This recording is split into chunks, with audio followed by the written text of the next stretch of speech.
펄 어비스의 신작 도깨비에 대한 관심이 많아져서인지 도깨비 개발진과의 추가 인터뷰가 있었고, 그 인터뷰에서 많은 내용들이 추가로 공개되었습니다. 도깨비 게임의 독특한 세계관이나 안드로이드와의 전투에 대한 자세한 내용, 그리고 BM과 연결될 것으로 보이는 요소들까지 우리가 궁금해하던 것들에 대해 많은 부분들을 답변해 주었습니다. 실제 인터뷰 내용은 꽤 길지만 놓치는 내용 없이 모두 이해하실 수 있도록 제가 깔끔하게 정리해서 가져왔습니다. 오늘은 뇌피셜 없이 오피셜 내용으로 설명드려 보겠습니다. 그럼 설명 바로 시작합니다. 첫 번째는 도깨비 세계관에 대한 설명입니다.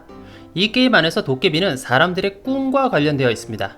사람들이 이루지 못한 욕망이 꿈으로 나타나고 그 꿈에서 도깨비가 생겨난다고 합니다. 이렇게 생겨난 도깨비는 게임 속 월드 곳곳에 숨겨져 있고, 어떤 힌트를 찾고 특정 조건을 해결하면 도깨비와 친구가 되는 방식입니다. 그리고 당연히 그 힌트는 쉬운 것도 있고 어려운 것도 있다고 합니다. 그리고 그 힌트와 관련된 것으로 보이는 재밌는 설정이 하나 더 있습니다. 이 게임의 배경은 AI가 발달한 가까운 미래입니다. 그 발달한 AI의 중심 중 하나로 컴퍼니라는 회사가 등장하는데, 우리가 트레일러 영상에서 보았던 안드로이드 로봇을 만드는 회사입니다. 이 안드로이드는 게임 속 일반인들에게는 도움을 주는 존재이지만 사실은 그렇게 좋은 존재는 아닙니다. 컴퍼니라는 회사는 도깨비들을 잡아다 안드로이드 칩 안에 넣어서 이 안드로이드를 만들어내고 있고, 플레이어는 이 안드로이드에서 도깨비들을 구출하고 컴퍼니라는 회사에 대항하는 것이 이 게임의 주된 스토리입니다. 그리고 이 세계관을 설명하면서 많은 분들이 걱정하셨던 부분에 대한 설명도 나와 있습니다. 트레일러 영상 중에 자동차가 다니는 차도를 아이들이 자전거나 스케이트보드, 롤러스케이트를 타고 달리는 장면이 나와서 다들 아이들에게 위험해 보이는 장면이라며 걱정을 많이 하셨습니다. 이 부분에 대해 도깨비 개발팀은 이 게임의 배경은 AI가 발달한 곳으로 모든 자동차가 운전자 없이 완벽한 자율주행이 이루어지고 있어서 교통사고가 없는 보행자 중심의 안전한 세상이라고 합니다. 그래서 영상 속 장면을 자세히 보면 모든 자동차에 운전자가 없는 상태입니다. 그럼 도깨비의 세계관에 대한 설명은 여기까지 하고, 많은 분들이 궁금해하실 전투와 관련된 부분과 BM으로 연결될 부분에 대한 설명으로 넘어가도록 하겠습니다. 펄 어비스가 스스로 얘기하는 가장 큰 강점이기도 하고, 많은 분들이 궁금해하실 부분도 아마 전투 관련 부분이라 생각합니다. 그런데 이 전투의 시작이 어떤 특정 재화로부터 시작하게 되고, 이 특정 재화가 나중에 BM과 연결될 것으로 보여서 이 부분 먼저 설명해 보겠습니다. 도깨비 세계관에는 꿈의 조각이라는 재화가 사용된다고 합니다. 이 재화는 다양하게 사용되는데, 일반적으로는 스케이트보드를 타거나 점프, 활공을 하는데도 사용되고 전투 중에도 사용이 된다고 합니다. 하지만 이를 어떻게 얻는지에 대한 내용은 아직 공개되지 않았습니다. 이 꿈의 조각을 어떻게 얻는지에 대한 부분이 이번에 공개되지 않은 BM과 연결될 것으로 보여집니다.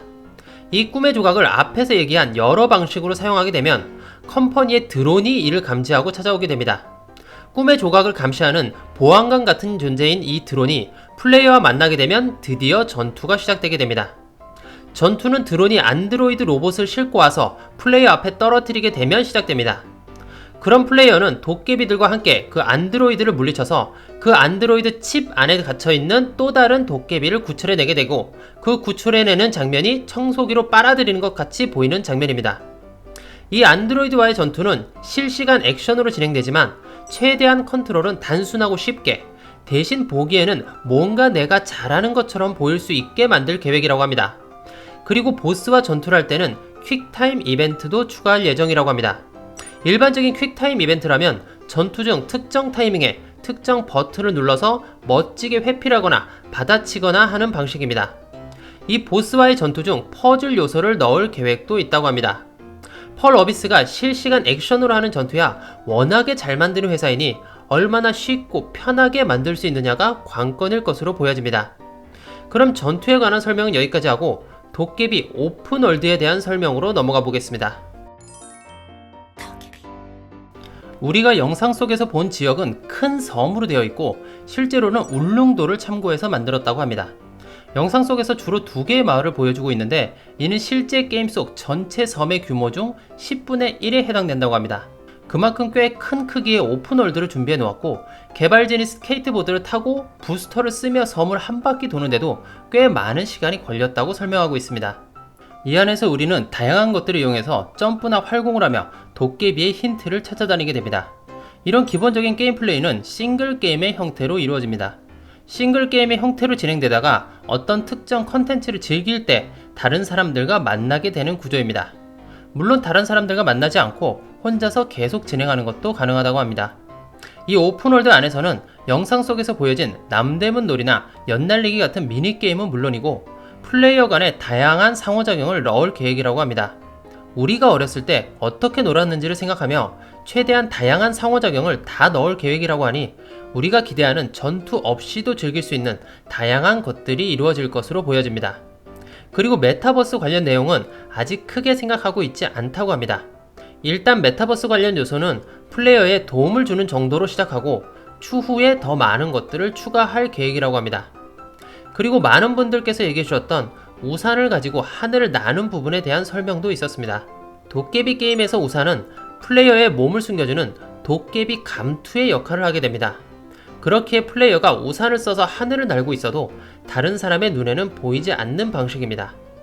마지막으로 영상 중간에 보면 플레이어가 변신을 하는 장면이 있는데 이는 중요한 컨텐츠이며 자세한 내용은 아직 비밀이라고 합니다. 그 변신 장면을 자세히 보면 아이에서 어른으로 바뀌는 듯한 느낌이 있는데 아마도 플레이어가 특정 조건을 완료하면 각성을 해서 일시적으로 더 강해지는 것은 아닐까 하고 추측해봅니다. 추가로 진행된 인터뷰에 대한 내용은 여기까지입니다. 인터뷰 전문을 확인하고 싶으신 분들은 이 영상 하단에 더보기를 클릭하시면 그곳에 제가 넣어놓은 링크를 확인하실 수 있습니다. 많은 관심과 함께 여러 궁금증들이 있었는데 개발진 측에서 이렇게 적극적으로 답변을 주는 것은 참 좋은 일이라 생각됩니다. 아직 발매일은 미정이지만 개발 단계는 실제 플레이가 이미 가능한 단계라 많이 진척이 되었다고 하니 너무 오래 기다리지는 않아도 될 것으로 보여집니다. 참고로 이 게임은 PC와 콘솔로 발매될 예정이며 많이 걱정하시는 모바일은 계획에 없다고 합니다. 다만 PC와 콘솔 간의 크로스 플레이는 계획에 없다고 하니 둘 중에 하나를 선택해야 할 듯 보여집니다. 어떻게 생각해보면 공개된 몇 개의 영상만으로 너무 많은 기대를 받고 있고 그만큼 현재 많은 우려도 있는 상황이지만 그만큼 공개된 내용만 잘 다듬어서 너무 과한 BM만 없이 나와준다면 리니지류가 아닌 한국 게임의 또 다른 장르를 만드는 것으로서 큰 의미가 있다고 생각합니다. 그럼 다음에도 도깨비 관련 추가 정보가 나오면 또 잘 정리해서 찾아뵙겠습니다. 오늘 영상이 도움이 되셨다면 꼭 구독과 좋아요, 알림 설정 부탁드립니다. 여러분의 클릭 한 번이 포이지 채널의 성장에 큰 도움이 됩니다. 그럼 오늘은 여기까지 하고 다음에 또 뵙겠습니다. 감사합니다.